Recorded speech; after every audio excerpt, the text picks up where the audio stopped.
From the Chicago Sun-Times newsroom, I'm Natasha Korecki, and this is Off Message, our weekly political talk show. Joining me this week is columnist Mary Mitchell, our education reporter Lauren FitzPatrick, and the dean of the City Hall Press Corps, Bill Cameron. This week we have some news about Jon Burge. He is sitting in federal prison, yet Supreme Court has ruled that he still can get his monthly pension from the city. Is this fair, Bill Cameron? I'm starting to feel sorry for George Ryan. He lost his pension, right? But here is John Burge, an alleged torturer, gets to keep his pension because the Supreme Court, 4-3 decision, finds that, well, that police pension board, they had the final say, and Attorney General Madigan, you can't intervene, so he gets to keep his pension. Not because the board voted yes, he should get it. It's because the board deadlocked 4-4, 4 former police or retired police officers and 4 civilians deadlock. So without, a majority no, Jon Burge, Mary, gets to keep his pension. Well, the whole thing about the Burge case from beginning to end is that it has just been a case that's been filled with just inconsistencies and things that are very shocking. It's very shocking in the first place that he was allowed to retire, to live in Florida, have a great life, while people were behind bars that were tortured. So anything in this case does not surprise me. But it also shows that the Supreme Court, we expect the Supreme Court to make good rulings, but they're not always right. They don't always make the right. But there's some people who are saying, this is more of a political Supreme Court, and they kind of thought for politics that they would rule against Burge, but they didn't. Do you think that they have some legal backing? Hey, in Illinois, there's plenty of law to do what you want. They choose to do this. It's outrageous. I know that it's outrageous, but my point is, we have seen several rulings. I mean, just think about the whole Hobby Lobby ruling. That ruling upset people because we expect the Supreme Court to act in a certain way. We expect the highest court in whatever the state or in the country to act a certain way, and we get these shocking, nonsensical kinds of rulings. And that's what I see this as. It doesn't even have common sense. This is not going to go away. You think it's going to keep going? I think people are going to continue to complain about it. They're going to find a way, just as they did to find a way to get Burge in jail in the first place. They're going to find a way to get that pension. This is not going to stand. Well, so shifting gears a little bit, Lauren FitzPatrick, let's talk about Karen Lewis. So she says that she might run against Rahm Emanuel.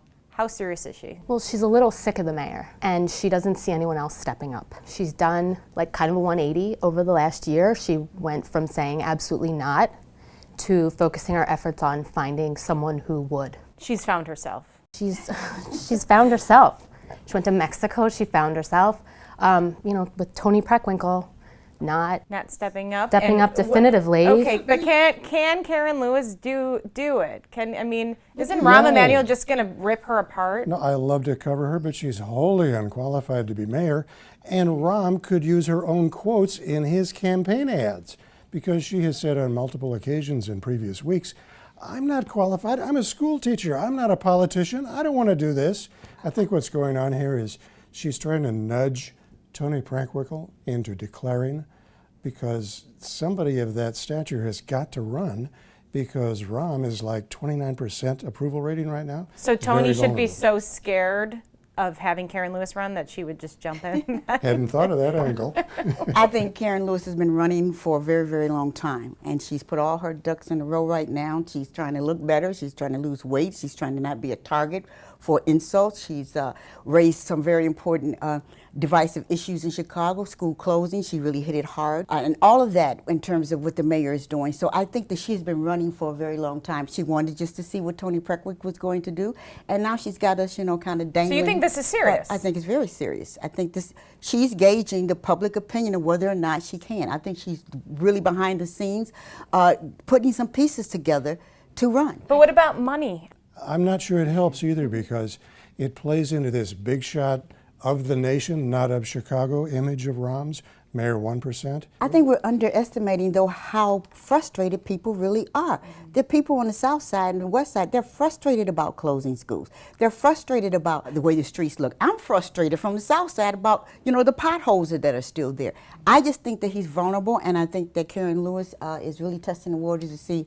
And she has beaten him before. She is the one person who took him on and came out She was not supposed to achieve think? the threshold for the strike. She got enough teachers on board that, you know, they struck overwhelmingly. And I mean, you could argue that the teachers got the better of the mayor during the contract negotiations. I think so. I think you can argue it. Even after, what are you saying, 50, Well, I'm saying that closing of 50 schools a year later was... Rahm got everything he wanted except merit pay. I thought he won the strike.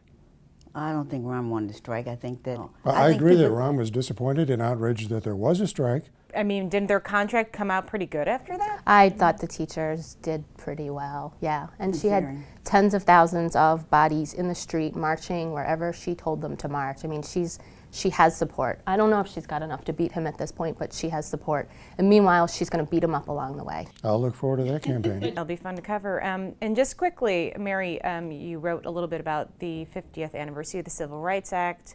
How far have we come? Oh, I think we've come very far. You know, I'm not going to take that away from us. But, you know, just the fact that we're talking about John Burge, the fact that we're talking about people being tortured and that he got away with it, that we live in a country and at a time where that can still happen. Might as well have been in Mississippi, you know, in the 1950s for something like that to happen. So I still think we have a long way to go. There's been a lot of progress, but still there's a lot needs to be done. We do have our first African-American president. And we have Oprah, but, you know, the bottom line is that's not the masses. Well, you know, you also said Burge didn't pay, but he did pay, right? He's in federal prison right now. He didn't pay for what he did. He paid for lying. He did not pay for orchestrating the torture of those men. He didn't do it. And you cannot, after having put someone in jail, having tortured them and taken away years of their life, you can't pay that back. That's the kind of thing that you would expect to happen before the Civil Rights Act was passed. This was common thing for people to throw folks in jail and just say, you know, trumped up charges, railroad them. For this to happen now, for this to happen under Burge's watch, then it goes. But it to wasn't show now, right? These is 70s and 80s. Which is, when I say now, I mean Post-civil rights, right. Well, Bill, you've been covering the city for quite some time. Have we become more or less segregated over the years? Oh, we're probably less segregated, but still segregated. And what I've seen at City Hall over the years is the development in Chicago of a substantial black middle class, which has been wonderful for the city through its diversity and its economy. There's no doubt there have been great strides made on this awful issue which used to tear the city apart. Okay. Well, with that, let's not forget quotes of the week. Why don't we start with you, Mary? Oh, I love this quote. This is from Senator Mark Kirk. These two guys are my least favorite whoremongers in the country. You know, the question then remains, who's your favorite whoremonger? You know, so I thought that was hilarious. Go ahead, Lauren. I went with Karen Lewis, and this was on the CPS budget that was released this week.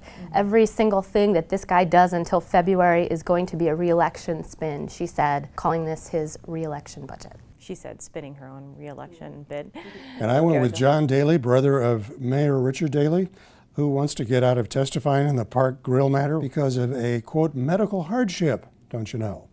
Last Thursday, Julie Unruh gets the credit for asking the question of John Daley, how's he doing since his stroke-like conditions? And John Daley says he's doing fine. He's in excellent health. He's down in Texas last week at the mayor's conference and doing well. Thank you very much for asking.